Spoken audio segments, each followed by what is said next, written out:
So hi everyone, so thanks for that, Sean. So my name's Richard and I'm the, as Sean says, I'm the admissions tutor for the nursing programmes here at the University of Birmingham. So me and Carmel are going to give you a bit of a talk on the nursing programmes here. So I was going to just start off by telling a little bit about kind of the structure of our programme and some of the modules that you'll study. And then I'll talk in a little bit more detail about how we recruit to the programme in terms of how we shortlist and recruit to the programme. So some tips on things like your personal statement and what to expect at interview and things like that. So just some key points about our programme, and a couple of these I'm going to pick up on in a little bit more detail in a minute. But one of the main features that I want to talk about our programme is our curriculum. Now, the Nursing and Midwifery Council, who are our regulatory body, have recently released some brand new pre-registration nurse education standards, and they're quite a big shift into what's gone before in terms of how nurse education works and how it's structured. So I'm going to come back and talk about those in a little bit more detail in just a minute.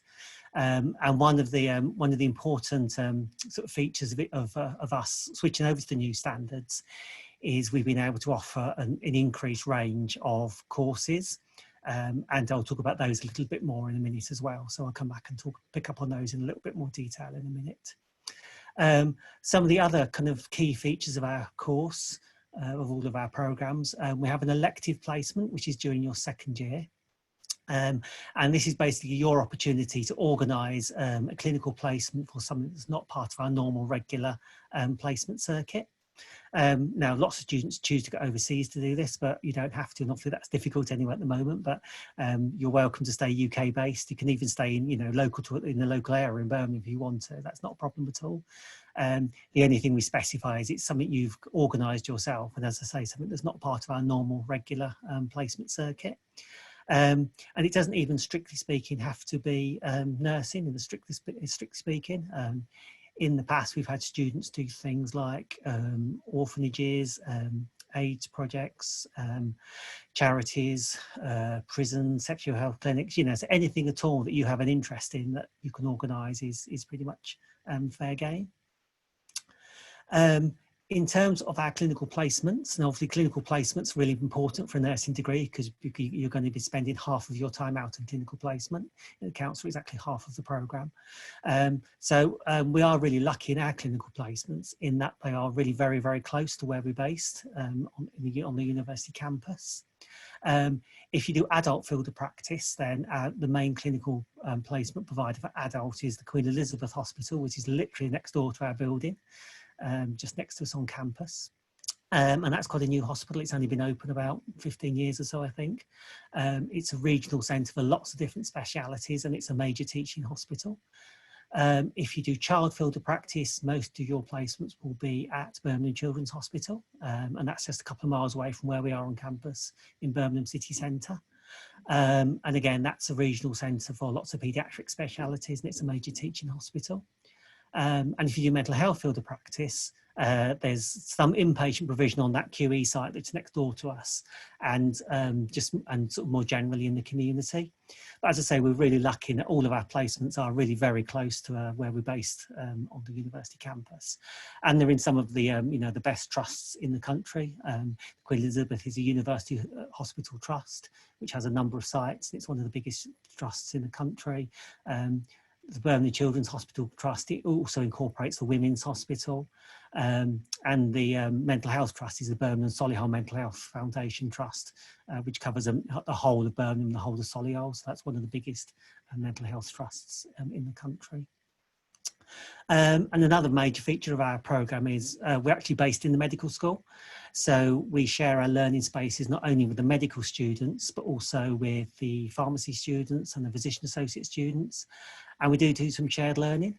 And obviously, as a nurse, you're going to be working with lots of other healthcare professionals as part of the healthcare team. So I think it gives you, quite a nice insight into what some of the other healthcare roles involve.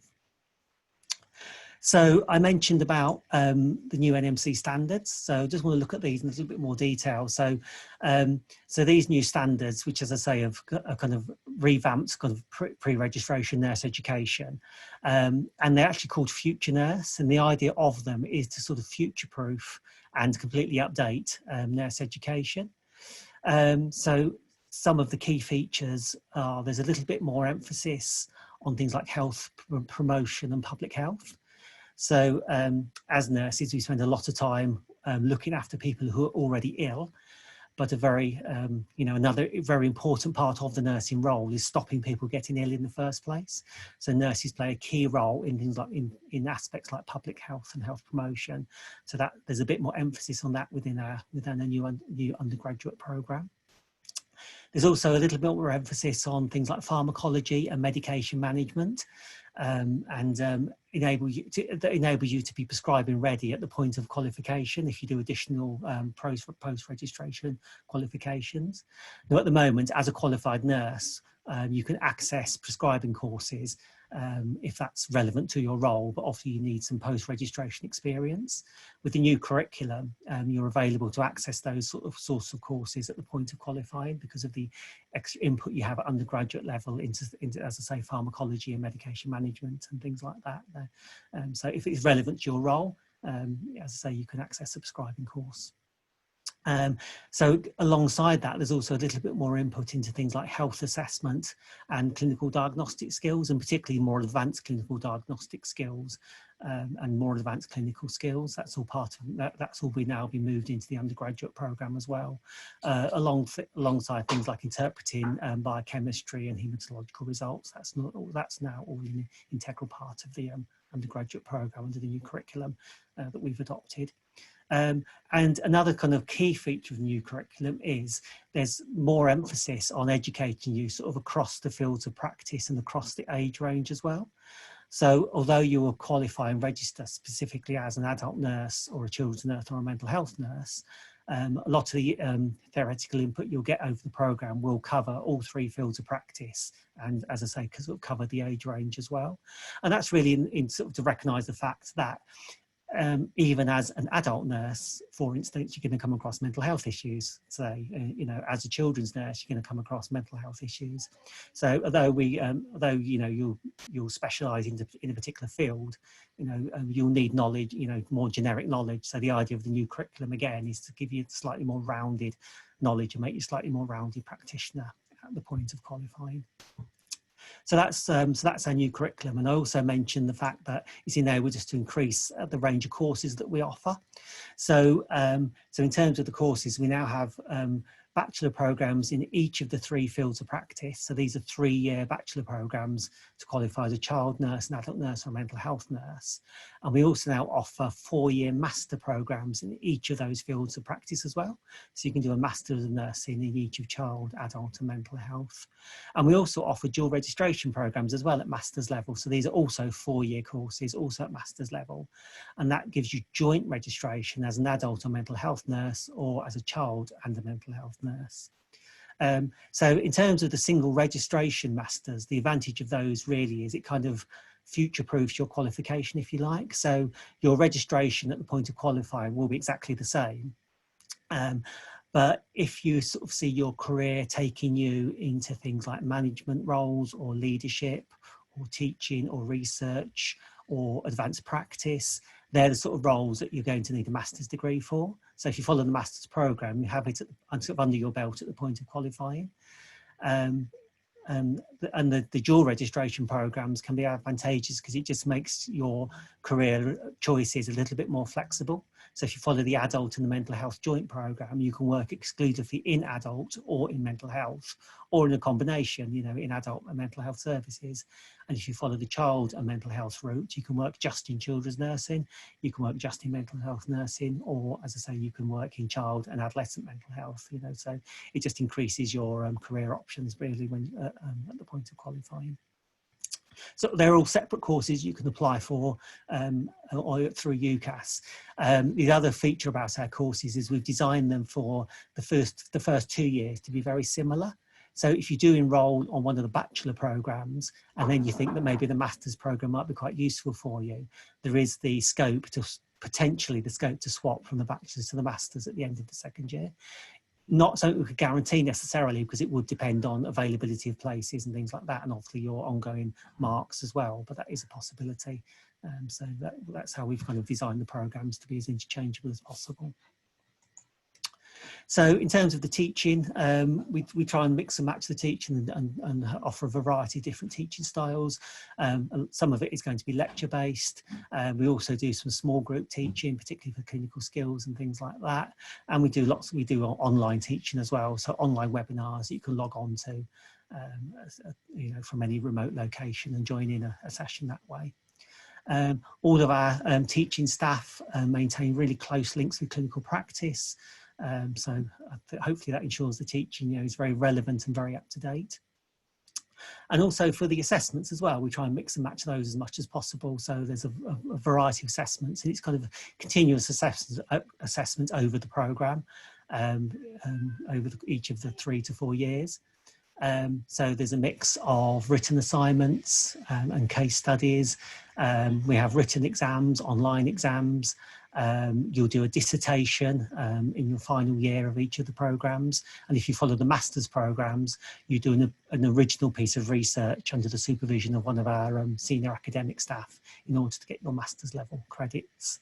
And we do practical exams as well, what we call OSCEs. So these are situations where we put you in a room with either actors or our simulation mannequins and get you to assess what's going on with them under exam conditions, and we can change the condition that's going on so it can respond to your interventions. So that's another form of exam we do as well. While you're out in clinical practice, you'll be assessed as well. So you'll go out in clinical practice with an assessment document that's got certain learning outcomes in that you have to meet. And while you're out in practice, you'll have a clinical assessor that will assess your practice as well. So the clinical side of it is assessed alongside the academic side of it as well. So in terms of supporting students, there's quite a lot of support sort of within the School of Nursing itself, and also in the kind of the wider university. So when you start on the programme, you'll be assigned a personal academic tutor, who hopefully you'll keep for the entirety of your 3 or 4 years, unless that member of staff leaves the department, obviously. But your personal academic tutor is your kind of first port of call to any concerns you have over your academic work. They can offer advice on, you know, improving your academic work and things like that. And also we have a wellbeing tutor as well, and the wellbeing student wellbeing service within the medical school as well. So if you have issues where you need extensions or you have to apply for extenuating circumstances for assessments, that can all be dealt with by our wellbeing service, and they can offer sort of more widespread support as well if you're sort of struggling more generally with the programme.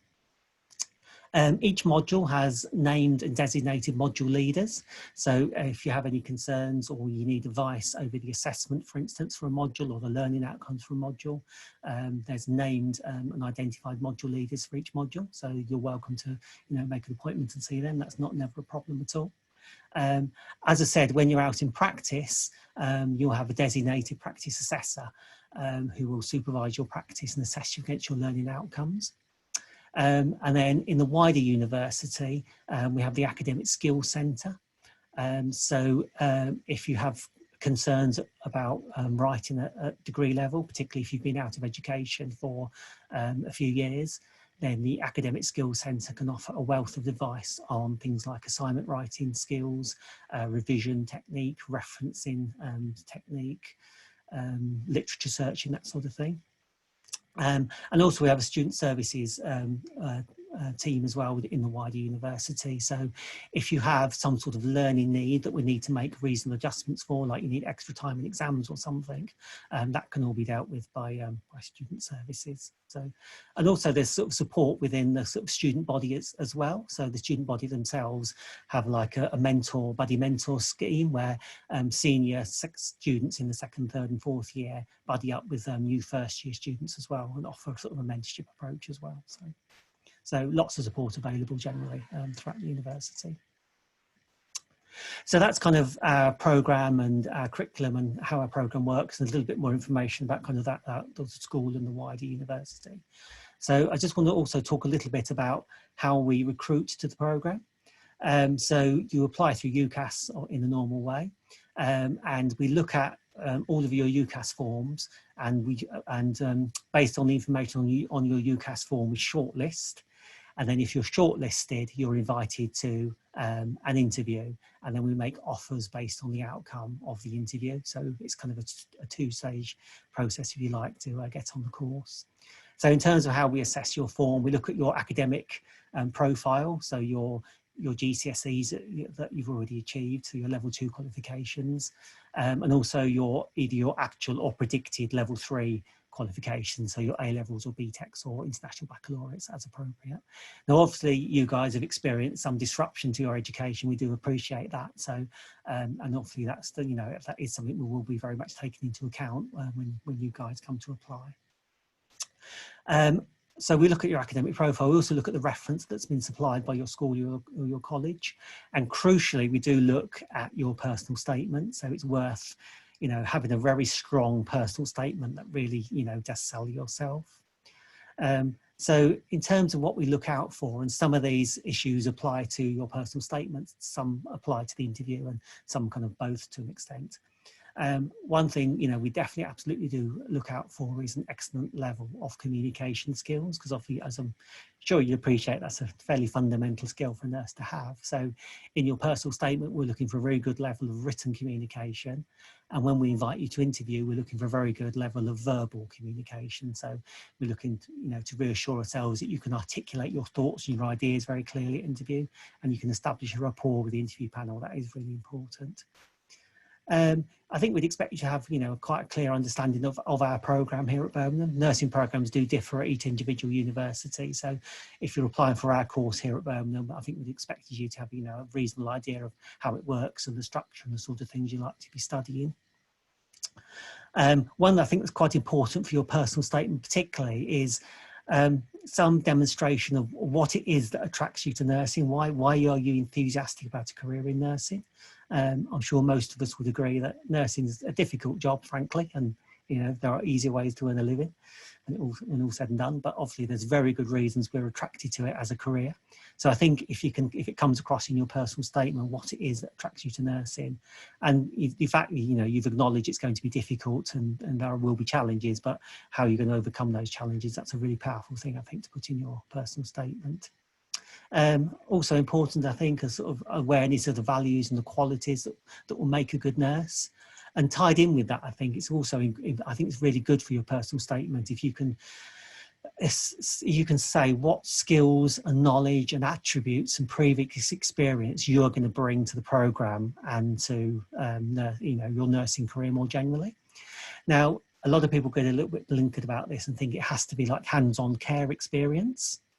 Now, if you have care experience, either through voluntary work or through placements on your programs, that's brilliant. Obviously, by all means, talk about it, write about it.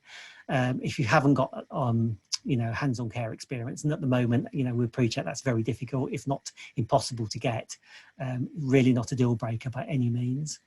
Any aspect in your life where you've demonstrated commitment, teamwork, timekeeping, dealing with members of the public, they're all really important skills and attributes that you're going to bring to the course and bring to the profession. So any part-time job you've ever had, any society you've been involved with, any sport you play, they're all going to have really important transferable skills.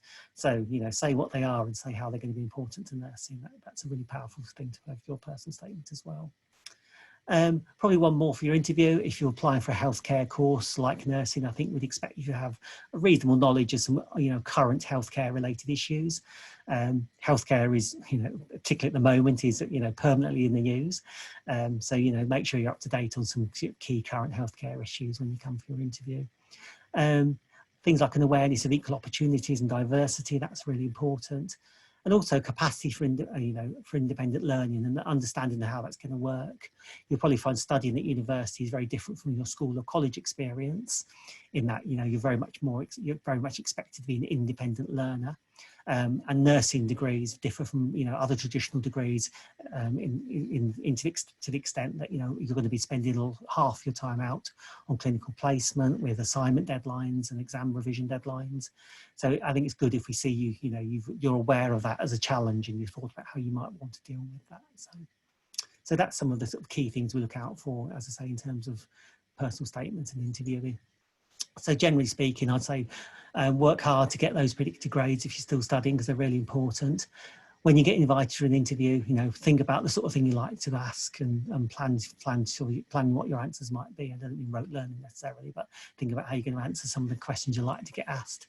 And as I say, your personal statement is really crucial. So think about your content of your personal statement, get some advice on it, be prepared to write it and rewrite it a number of times, so you really are absolutely selling yourself to the full.